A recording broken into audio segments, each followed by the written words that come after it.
मौजूदा आलमी हालात में इंटरनेशनल फ्रंट पे जो सूरत हाल है। हरे कृष्णा हरे कृष्णा कृष्ण कृष्ण हरे हरे हरे राम राम राम हरे हरे।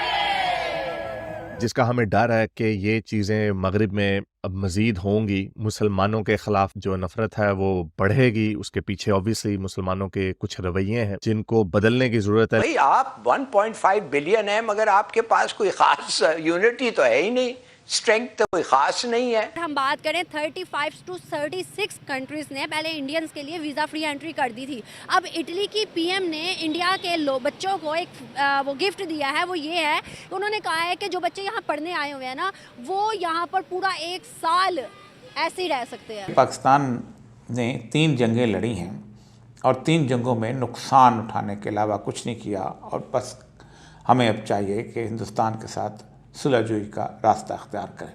इंडिया जो है 4th कंट्री बन जाएगा जो 50 सैटेलाइट्स लॉन्च करेगा आने वाले 5 सालों के अंदर।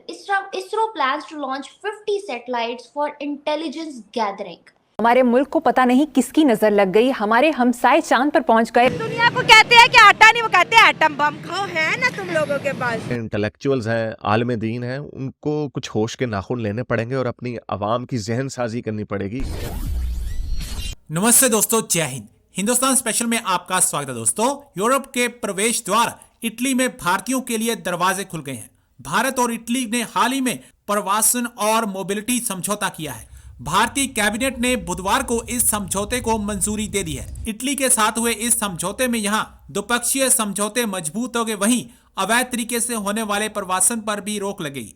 इस समझौते के तहत सीजन और गैर सीजन के लिए भारतीय वर्कर्स का कोटा निर्धारित किया गया है। गैर सीजनल वर्कर्स के लिए इटली ने साल 2024 के लिए 6000 और वर्ष 2025 के लिए 7000 का कोटा तय किया है।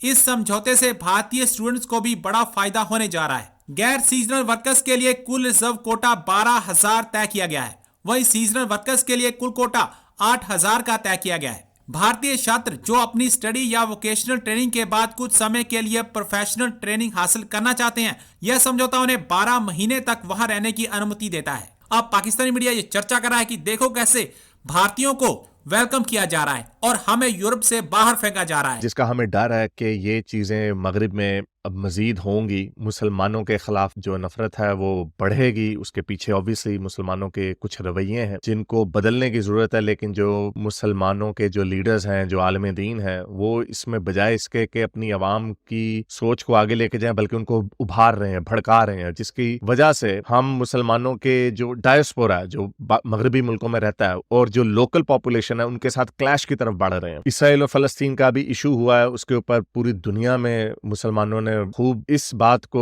मलहूज़े खातर लाए बगैर के उन मुल्कों के लोकल कल्चर्स क्या हैं, उनकी हिस्ट्री क्या है, उनका यहूदियों के साथ रिलेशनशिप क्या है, वगैरह वगैरह, और उनकी वैल्यूज क्या हैं, उसको इग्नोर करके अपनी जो वैल्यूज हैं, उनको अपने जो पॉलिटिकल एजेंडे हैं उनको थोप रहे हैं, जिसकी वजह से अंग्रेजों में मुसलमानों के खिलाफ पहले खौफ आ रहा है, और ऑब्वियसली जो बुगी मैन है वो पहले मुसलमान ही होगा, और उसके बाद जो रेसिज्म है वो मजीद फैले, क्योंकि पहले लोग अपने अपने मुल्कों में रहते थे, मल्टीकल्चरलिज्म इतना नहीं था, तो मुल्कों की जंगें होती थी, सिविलाइजेशंस की जंगें होती थी। लेकिन चूंकि अंग्रेज थोड़ा ज्यादा एडवांस हो गए बाकी दुनिया की निस्बत, तो उन्होंने सबके लिए दरवाजे खोल दिए। इस बात को सोचे समझे बगैर के जब दूसरे कल्चर के लोग आते हैं तो उसके बाद आपकी सोसाइटी के ऊपर क्या फर्क पड़ता है, तो इसके ऊपर बात करते हैं। तो चलें चलते हैं आज की वीडियो की तरफ। तो अभी एक वीडियो नजर से गुजरी जिसमें एक अंग्रेज है, लगता है वो थोड़ा जरा व्हाइट सुप्रेमेसी की तरफ शायद ज्यादा हो, लेकिन जाहिर बात है वही लोग पहले बोलेंगे। जो बीच के लोग हैं वो तो इग्नोर करते हैं इस तरह की चीजों को, लेकिन डर ये है कि जो बीच के लोग हैं वो राइट की तरफ जाएंगे, यानी अपनी कौम परस्ती की तरफ बढ़ते चले जाएंगे, क्योंकि उसके पीछे मुसलमानों का रवैया है। हमने देखा है झंडे लगा रहे हैं। अब इंग्लैंड में फलस्तीन के झंडों की क्या तुक है, क्या लॉजिक है, इंग्लैंड का उससे क्या लेना देना। ठीक है, आप कह सकते हैं कि उनकी हुकूमत की जो सर्टेन पॉलिसी है ज़ायनिज़्म या इसराइल को लेके आपको एक शिकवा है, लेकिन अब आपके ऊपर भी तो एक रिस्पॉन्सिबिलिटी है। आप भी तो इंग्लैंड के शहरी हैं, तो आप भी ये जो काम कर रहे हैं झंडे लगाना, और उसके नतीजे में जो लोकल अवाम है उनको उनकी वैल्यूज को उनको चैलेंज करना, एक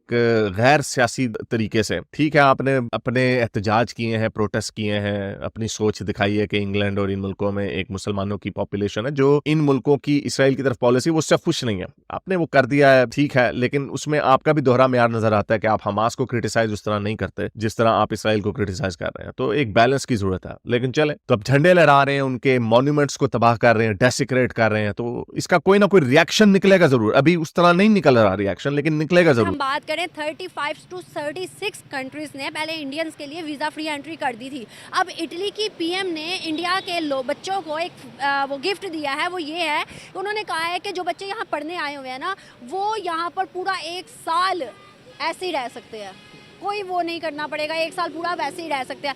on the other hand Pakistani बच्चों की बात करें सर, वो बाहर जाना चाहते हैं और कैसे जाते हैं आपको भी पता है। उसके अलावा उनको जब पैसे उनके दे के भी उनको वीज़ा नहीं मिलता। बड़े बड़े मुल्क तो बिल्कुल नहीं देते। सर क्या फ़र्क है हम दोनों ममालिक में? इसलिए कि हमने अपनी जो उसमें बेस है ना उधर से हट गए हैं, और हम हमारे हर आदमी की थिंकिंग है वो ये है कि जैसे चले जाएं और वापस ही ना आएँ। और वो जो लोग हैं ना वो अपने मुल्क से सिंसियर हैं, वो अगर जाते भी हैं तो वो कुछ ना कुछ करके अपने मुल्क के लिए करते हैं और उधर इंटरेस्ट अपने मुल्क से लेते हैं, उससे अपना लिंक जो है ना वो तोड़ते नहीं हैं। हमारे मुल्क में ऐसा नहीं है। हमारा मुल्क में अगर वो पढ़ा लिखा है या नहीं पढ़ा लिखा है, इधर से बहुत से स्टूडेंट जाते हैं यूके में वगैरह में, और उधर जाके स्टूडेंट वीज़े पे जाके उधर काम करते हैं, ये उसमें उधर से वो स्कैप हो जाते हैं, और उसके बाद वो पाकिस्तानी स्टूडेंट क्यों ऐसा करते हैं? हिंदुस्तानी भी तो स्टूडेंट है ना, उतनी एज उतना सब कुछ, लेकिन वो नहीं करते। जी जी, इसलिए कि 80s से पहले वो हमारे बहुत पीछे था इंडिया। 80s के बाद उसमें रेजोल्यूशन आई है, और उसमें से उन्होंने बहुत सारी उनके मुल्क में उन्होंने बहुत बूस्ट किया है। हमारे मुल्क वो बूस्ट की बजाय हम डिक्लाइन की तरफ चले गए हैं, और इसलिए उनको पता है कि हम उधर जाके करेंगे क्या, कि पाकिस्तान में करेंगे अपॉर्चुनिटी कोई नहीं है, बिजनेस नहीं है, जॉब नहीं है, मल्टीनेशनल कंपनियों को इंटरेस्ट नहीं है, इन्वेस्टर है वो भाग गया, जो आया भाग गया, जो आने को तैयार नहीं है। तो इसलिए उनके मुल्क में अभी भी अपॉर्चुनिटी है। पाकिस्तान को किसने बर्बाद किया? मतलब हालात ऐसे किसने किए? हमारे पॉलिटिशियन। और वहाँ पे किसने संवारा मुल्क को, इंडिया को? उनके पॉलिटिशियन ने। इंडिया जो है 4th कंट्री बन जाएगा जो 50 सैटेलाइट्स लॉन्च करेगा आने वाले 5 सालों के अंदर। ISRO plans to launch 50 satellites for intelligence gathering. क्या राय रखते हैं आप लोग, कितना बेनिफिशियल हो सकता है इसरो का ये इनिशिएटिव आने वाले टाइम में इंडिया के लिए? और इंडिया जो है हमने देखा कि इकोनॉमी वाइज भी आगे आ रहा है, पॉपुलेशन के लिहाज से पहले ही टॉप की लिस्ट में है, हर चीज़ में ग्रो कर रहा है with the passage of time. अब इसरो ने भी ठान ली है कि नासा को और इन तमाम जो है ना जो लोग काम कर रहे हैं उस पर सैटेलाइट्स पे, उनको पीछे छोड़ना है। किस तरह देख रहे हैं उनका ये इनिशिएटिव, और कितना बड़ा रोल है इसमें इंडियन इकोनॉमी, इंडियन गवर्नमेंट और इसरो की टीम का? India is a growing power, इसमें तो कोई शक नहीं है ना। और जब आप पावर को आप जब एक ग्रोइंग पावर हो, इकोनॉमिक ग्रोइंग पावर हो, तो आपको अपनी ग्रोथ को मेंटेन करने के लिए और सस्टेन करने के लिए you have to make sure कि कोई ऐसी हरकतें ना हो जो आपकी इकोनॉमिक एक्टिविटी को किसी भी तरीके का जो है ब्रेक लगा दे।